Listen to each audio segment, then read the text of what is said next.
19절에서 21절 말씀입니다. 성경으로는 구약 931쪽입니다. 사람 입에서 나오는 열매로 말미암아 배부르게 되나니 곧 그의 입술에서 나는 것으로 말미암아 마주하게 되느니라. 죽고 사는 것이 혀의 힘에 달렸나니 혀를 쓰기 좋아하는 자는 혀의 열매를 먹으리라. 아멘. 긴장과 스트레스로부터 벗어나 몸과 마음이 편히 쉴 수 있는 공간이 우리에게는 반드시 필요합니다. 그리고 그 공간이 바로 집이어야 합니다. 집은 우리에게 육체적인 쉼은 물론 정서적 안정감을 제공하는 쉼의 공간이어야 됩니다. 그런데 현실은 어떠한가 하는 거죠. 때때로 집이 오히려 더 회피하고 싶은 공간이 되기도 합니다. 내포 상급지구에 가보면 늦은 시간까지 배회하는 아이들을 이제 볼 수가 있어요. 그 아이들 중에는 집에 들어가기 싫어하는 아이들도 있습니다. 어른들도 마찬가지입니다. 어른들 중에도 퇴근 후에 바로 집에 들어가는 것이 아니라 일부러 늦게까지 모임을 갖고 할 수만 있으면 늦게 집에 들어가려고 하는 분들도 있습니다. 왜 그럴까라고 하는 거죠. 집이 평안과 안식을 주지 못하기 때문에 그렇습니다. 그러면 여러분은 어떻습니까? 여러분의 가정은 가족들에게 안식과 의료를 주는 공간입니까? 아니면 오히려 긴장하게 하고 갈등하게 하고 불안감을 일으키는 그런 공간입니까? 가정의 분위기를 결정하는 요소가 다양한데 그런 요소 중에 하나가 있다라고 한다면 말입니다. 가족 간에 어떤 말을 주고받느냐에 따라서 그 가정은 따뜻하고 포근한 공간이 될 수도 있고 차갑고 그리고 위태로운 공간이 될 수도 있습니다. 우리는 말 한마디로 천냥빛을 갚는다라는 속담을 잘 알고 있죠. 근데 이 말을 바꾸어 말하면 말 한마디로 천냥빛을 지게 될 수도 있다라는 말이 됩니다. 그런 경고의 말이 되는 거예요. 그래서 이 말이라고 하는 것이 사람을 세우기도 하지만 사람을 무너뜨리기도 한다는 겁니다. 중국 고사 성어 가운데 보면 촌철살인이라는 표현이 있어요. 한시밖에 안 되는 이 짧은 말 한마디가 사람의 마음을 찌르고 심지어 생명까지 해칠 수 있다는 의미입니다. 말은 이처럼 놀라운 힘을 가지고 있습니다. 실제로 사소한 말 한마디가 부부관계를 파탄에 이르게 하고 이혼까지 하게 된 그런 사례를 찾아보면 셀 수도 없습니다. 여러분은 아마 치약 하나 때문에, 치약자는 문제 때문에 이혼한 가정의 이야기를 들어본 적이 있을 거예요. 양치를 할 때 아내는 치약을 중간부터 눌러서 이제 사용합니다. 근데 남편은 꼼꼼해서 아래에서부터 돌돌 말아서 이제 치약을 이제 쓰는 거예요. 어느 날 이제 남편이 이제 욕실에 들어가서 치약을 싸면서 이렇게 소리치는 거예요. 당신은 왜 이렇게 치약을 아무렇게나 싸? 치약을 밑에서 돌돌 좀 말아서 쓰지 왜 아무렇게나 꾹 눌러서 쓰자 이렇게 이제 소리칩니다. 그러자 아내가 짖지 않고 이렇게 말을 하는 거예요. 무슨 남자가 쫀쫀하게 치약 하나 쓰는 것까지 그러냐 이렇게 말을 합니다. 결국 이 작은 말다툼이 큰 싸움으로 이어지게 되었고 급기야 이혼에 이르게 되었습니다. 그런데 여러분 이렇게 이혼한 가정이 많다는 거예요. 2022년도입니다. 3년 전이죠. 2022년도 10월에 11년간 이혼 소송만 3,000건 이상 맡은 최윤아 변호사가 돌싱 포맨이라는 프로그램에 나왔습니다. 그때 이상민이라고 하는 사람이 이렇게 질문을 했어요. 3,000건 이상 이혼 상담 중 가장 황당했던 이혼 사유가 무엇입니까? 물어보니까 최윤아 변호사가 이렇게 대답합니다. 치약 그리고 분리수거. 이혼 사유가 치약, 분리수거였다는 거죠. 이 변호사가 이렇게 덧붙입니다. 많은 분들이 치약으로 싸우곤 합니다. 실제로 치약 이혼이 있었습니다. 분리수거 이혼도 있었습니다. 치약과 분리수거 진짜 많습니다. 치약을 흘리거나 가운데로 짠다는 이유로 싸웁니다. 그러면서 이혼한다는 거죠. 여러분 치약과 분리수거가 갈등을 일으킵니다. 치약을 중간에 짰다고 해서 분리수거를 제대로 하지 않았다고 해서 다툼이 시작되는데 그 다툼과 그 갈등이 감정적인 말다툼으로 이어지게 되고 결국 이혼에 이르게 되는 거죠. 문제의 핵심은 사소한 사건 자체가 아니라 그것을 다루는 말의 태도였습니다. 갈등 상황 가운데서 오고 가는 그 말이 문제를 키우기도 하고 반대로 갈등 상황 가운데서 오고 가는 그 말이 해결의 열쇠가 되게 된다는 거죠. 성경은 이 사실을 우리가 분명하게 말씀해 주고 있어요. 사무엘 15장 1절에 보니까 유선한 대답은 분노를 쉬게 하여도 과격한 말은 노를 격동하느니라. 갈등은 과격한 말로 인해서 커지고 감정적인 대응은 불을 지피는 기름이 된다는 거죠. 그러나 유순한 대답은 불같은 감정을 가라앉히고 관계를 회복시키는 힘이 있다는 겁니다. 그래서 사무엘 18장 21절에서 이렇게 말씀하고 있는 거죠. 죽고 사는 것이 혀의 힘에 달렸나니 혀를 쓰게 좋아하는 자는 그 열매를 먹으리라. 이 말씀을 히브리 성경을 가지고 직역하면 이렇게 됩니다. 죽고 사는 것이 혀의 손에 달려있다. 그것을 사랑하는 자는 그 열매를 먹는다. 이 말이라고 하는 것은 혀가 손처럼 생사를 움직이는 권세를 가지고 있다. 그런 의미가 있습니다. 그리고 격려의 말을 하게 되면 사랑 열매를 맺고 원망과 비난의 말을 하게 되면 고통과 다툼의 열매를 거두게 된다는 거죠. 우리는 우리 입술의 열매를 먹으며 살아가는 존재이다 라고 하는 거예요. 우리 입술의 열매를 먹으며 살아가는 존재다. 사랑하는 성도 여러분, 가정의 평화는 사건이나 환경에 의해서 좌우되는 것이 아니라 말로 시작되고 말로 깨어지게 됩니다. 그러므로 가정 안에서 주고받는 말은 단순한 소통의 수단이 아니라 가정의 운명을 결정짓는 중요한 요소가 되게 되는 거죠. 말 한마디 때문에 가족의 마음이 살아날 수도 있고 말 한마디로 관계가 끊어질 수도 있습니다. 그러므로 우리가 가정 안에서 어떤 말을 하는가 너무나 중요하죠. 기왕에 우리가 말을 할 바에는 살리는 말, 생명을 주는 말을 할 수 있어야 됩니다. 제가 초등학교 들어갔을 때에 제 어머니께서 제 가슴에 손수건을 하나 이렇게 달아주셨어요. 여러분 다르신 분 있죠? 저는 달았어요. 옷비를 꽂아가지고 손수건을 달아주었고 선생님 그 위에다가 이제 명찰을 달아주셨는데 이 가슴에다가 손수건을 달아준 이유가 있습니다. 70년대만 해도 코를 흘리는 친구들이 참 많았어요.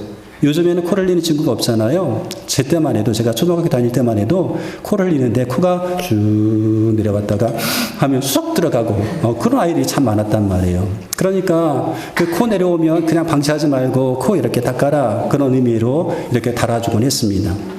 그리고 코가 쭉 내려왔을 때 저희 어머니께서는요 제 코를 비틀어 잡으면서 이렇게 말을 합니다. 상진아 뭐 하라고요? 어떻게 하셨어? 흥해라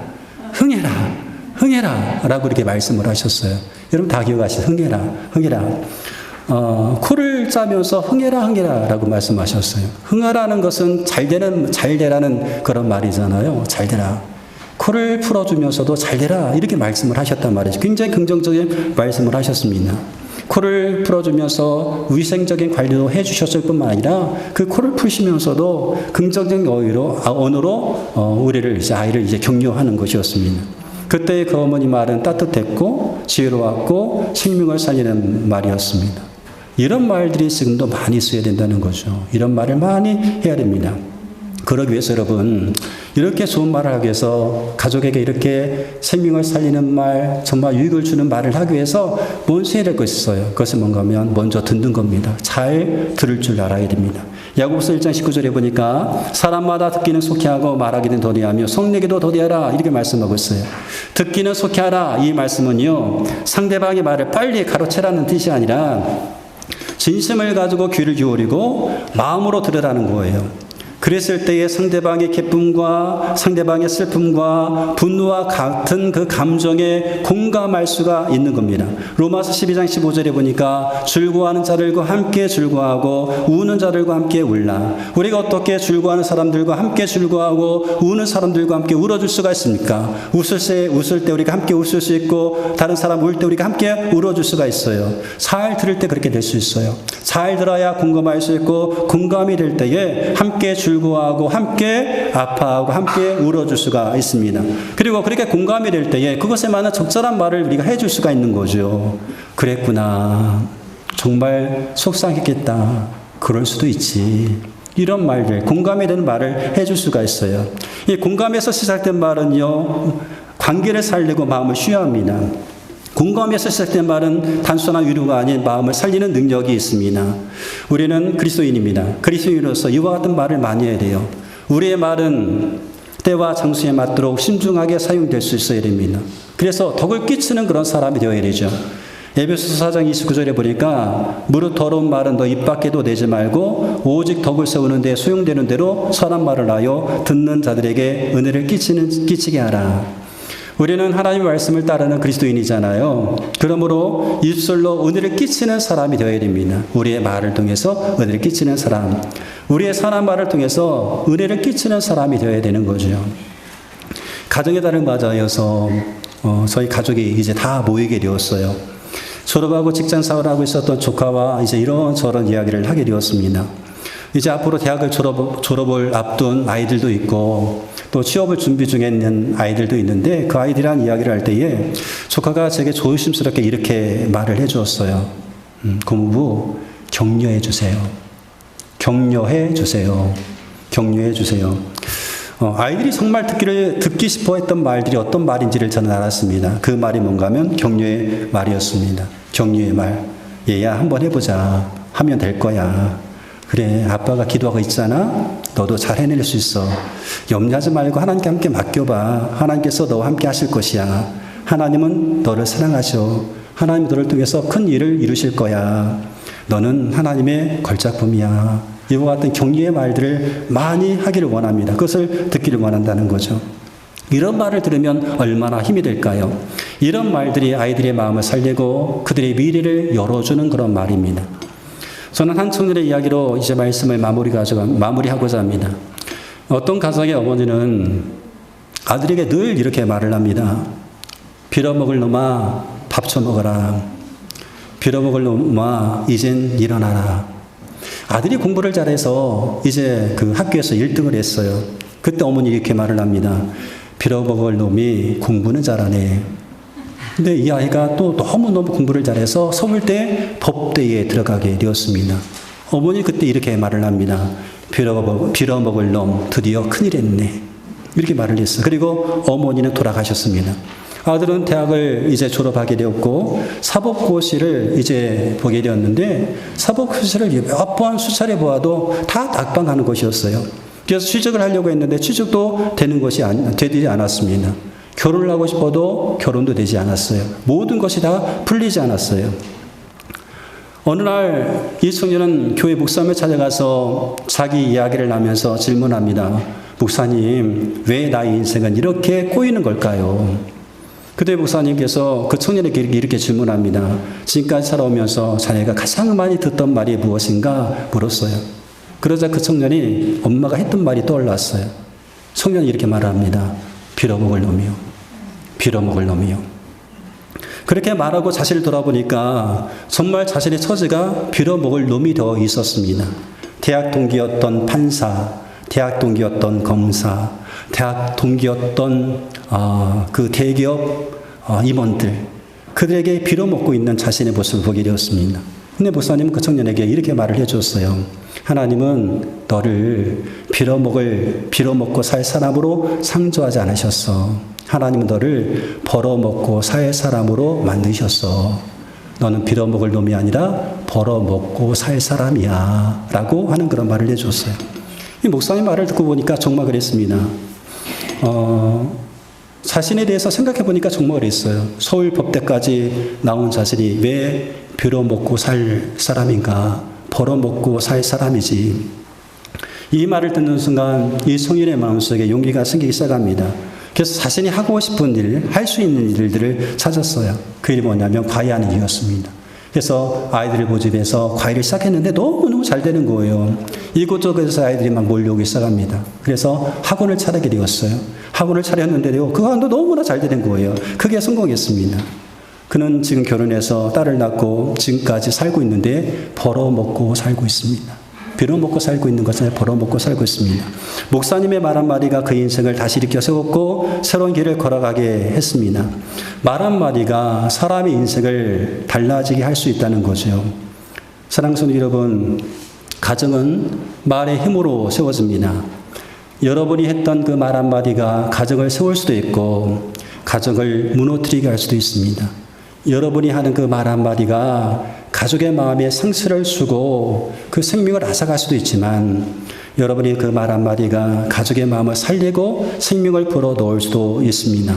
그러므로 항상 우리 하나님 앞에 이렇게 기도해야 됩니다. 하나님, 내 혀의 문을 지켜주시고 내 입술이 생명의 말을 하게 하여 주옵소서. 하나님, 내 입술의 문을 지켜주세요. 내 입술이 생명의 말을 하게 해주세요. 말을 바꾸면 여러분의 말이 바뀌어지게 되면 분위기가 바뀌어지게 되고 분위기가 바뀌어지게 되면 관계가 회복되고 관계가 회복되면 가정은 살아나게 됩니다. 그러므로 여러분 오늘부터 입술을 통해서 여러분의 가정 안에서 생명의 말을 하세요. 생명의 말을 하기를 결단해 보시기 바랍니다. 하나님이 너와 함께 계셔. 넌 잘할 수 있어.